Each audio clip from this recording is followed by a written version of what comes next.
కట్టడాలు కట్టిన వాటి బిల్డింగ్ల యజమానుల గుండెల్లో రైళ్లు పరిగెడుతున్నాయి. ఇప్పుడు వాళ్ళంతా భయంలో ఆందోళనలో ఉన్నారు. నిన్న ఎన్కన్వెన్షన్ ను కూల్చివేసింది హైడ్రా. మరి ఇవాళ ఎవరు? ఇవాళ పల్లా విద్యా సంస్థలను కూల్చివేసే అవకాశం ఉందని చెప్తున్నారు. పల్లా విద్యా సంస్థలు ఇప్పుడు హైడ్రా టార్గెట్ లో ఉన్నాయి. నాదం చెరువు బఫర్ జోన్ లో పల్లా కాలేజీ భవనాలు నిర్మించారు అని గుర్తించారు. పల్లా అనురాగ్ గ్రూప్ ఆఫ్ కాలేజీలు, గాయత్రి ఎడ్యుకేషన్ ట్రస్ట్ భవనాలపై ఫిర్యాదులు వెల్లువెత్తాయి. మేడ్చల్ జిల్లా గట్కేసర్ మండలం వెంకటాపూర్లోని పల్లా కాలేజీలు నాదం చెరువు బఫర్ జోన్ లో నిర్మించారంటూ పోలీసులకు ఏఈఈ పరమేశ్ ఫిర్యాదు చేశారు. 2 కాలేజ్ భవనాలు అక్రమంగా నిర్మించారని గుర్తించారు. పల్లా కాలేజీలపై కేసు నమోదు చేశారు గట్కేసర్ పోలీసులు. గట్కేసర్ వెంకటాపురం 813 సర్వే నంబర్లో నాదం చెరువులో 61 ఎకరాల్లో విస్తరించింది నాదం చెరువు. ఆ నాదం చెరువు కింద భవనాలు వెలిసాయి. చెరువు వెంబడి 17 ఎకరాల్లో బఫర్ జోన్ ఉంది. అనురాగ్ గాయత్రి ట్రస్ట్ నిర్మాణాలకు అన్ని రకాల అనుమతులు ఉన్నాయని పల్లా రాజేశ్వర్ రెడ్డి చెప్తున్నారు. అయితే పల్లా రాజేశ్వర్ రెడ్డికి చెందిన విద్యా సంస్థల్లో కొన్ని భవనాలు ఈ బఫర్ జోన్లో ఉన్నాయి అంటూ ఫిర్యాదులు వెల్లువెత్తాయి. దీంతో కేసులు కూడా నమోదు చేశారు. మరి వీటిపైన ఇప్పుడు హైడ్రా ఎటువంటి చర్యలు తీసుకుంటుంది అనే విషయంపై ఉత్కంఠ కనిపిస్తోంది. మా ప్రతినిధి సాగర్ మనకి అందుబాటులో ఉన్నారు. సాగర్తో మాట్లాడదాం. సాగర్, పల్లా రాజేశ్వర్ రెడ్డికి చెందిన విద్యా సంస్థల భవనాలు బఫర్ జోన్లో ఉన్నాయి, నాదం చెరువు బఫర్ జోన్లు అంటూ ఫిర్యాదులు వచ్చాయి.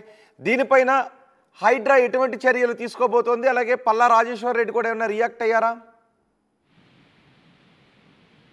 ఎస్ రోహిత్, మనం ప్రస్తుతం చూసుకుంటే బీఆర్ఎస్ ఎమ్మెల్యే పల్లా రాజేశ్వర్ రెడ్డికి సంబంధించినటువంటి అనురాగ్ యూనివర్సిటీ, గాయత్రి ఎడ్యుకేషనల్ సొసైటీలకు సంబంధించి అక్రమ నిర్మాణాలు, చెరువుకు సంబంధించినటువంటి ఆ నాదం స్థానికంగా గట్కేసర్ మండలం నాదం చెరువుకు సంబంధించినటువంటి బఫర్ జోన్ లో నిర్మాణాలు జరిగాయంటూ ఇప్పటికీ ఇరిగేషన్ అధికారులు 2 రోజుల క్రితం పోలీసులకు ఫిర్యాదు చేయడం జరిగింది. స్థానిక పోచారం ఐటీ కారిడార్ పోలీసులు పల్లా రాజేశ్వర్ రెడ్డికి సంబంధించినటువంటి విశ్వవిద్యాలయాలపైన, యూనివర్సిటీలపైన కేసులు కూడా నమోదు చేయడం జరిగింది. అయితే దీంతో వెంటనే అప్రమత్తమైన హైడ్రా ఎలాంటి ముందస్తు చర్యలు, అంటే నిన్న మొన్న పరిణామాలు చూసుకుంటే హైడ్రా దూకుడు పెంచిన నేపథ్యంలో అక్రమ నిర్మాణాలు కూలిపోతాయంటూ వాళ్ళు ముందే ఊహించి దీనిపైన వాళ్ళు పల్లా రాజేశ్వర్ రెడ్డి కోర్టును ఆశ్రయించడం జరిగింది.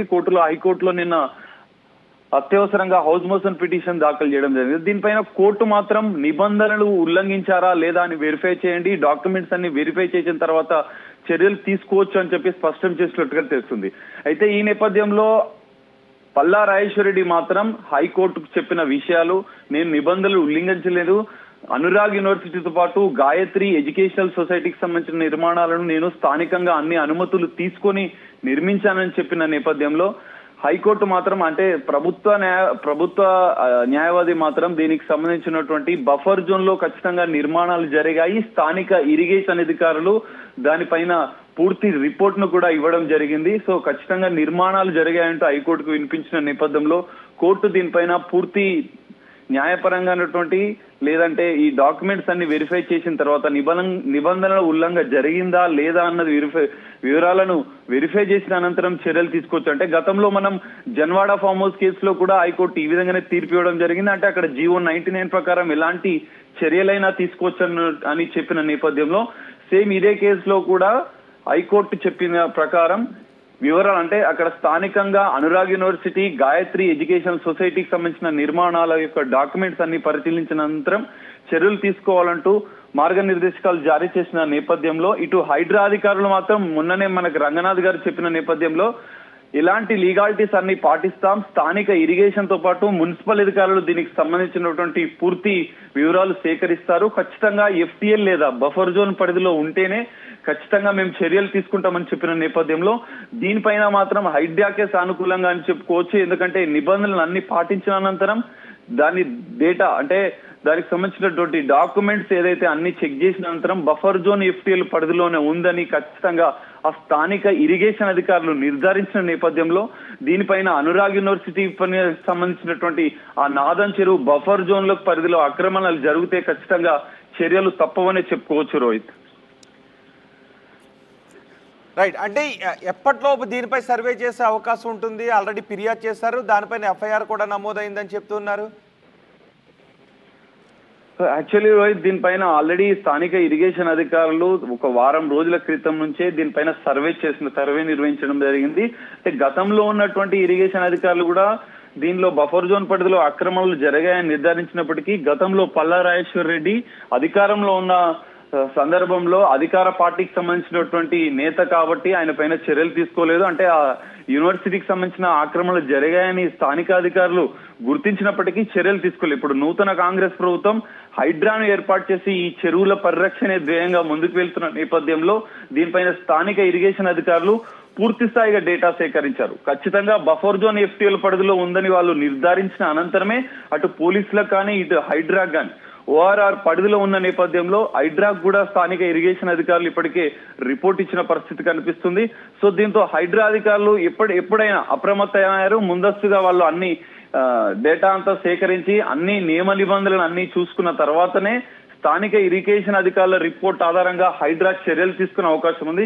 ఇక్కడ హైకోర్టుకు వెళ్ళినప్పటికీ హైకోర్టు స్పష్టంగా మెన్షన్ చేసేది, స్పష్టంగా హౌస్ మోషన్ పిటిషన్ దాఖలు చేసినప్పటికీ వీళ్ళు ఆక్రమణలు జరగలేదని కోర్టుకు చెప్పినప్పటికీ అనుగారు యూనివర్సిటీకి సంబంధించినటువంటి పల్లా రాజేశ్వర్ రెడ్డి కోర్టుకు వివరించినప్పటికీ దీనిపైన హైడ్రా ఖచ్చితమైనటువంటి డాక్యుమెంట్స్ అన్ని వెరిఫై చేసి చర్యలు తీసుకోవచ్చని చెప్పింది.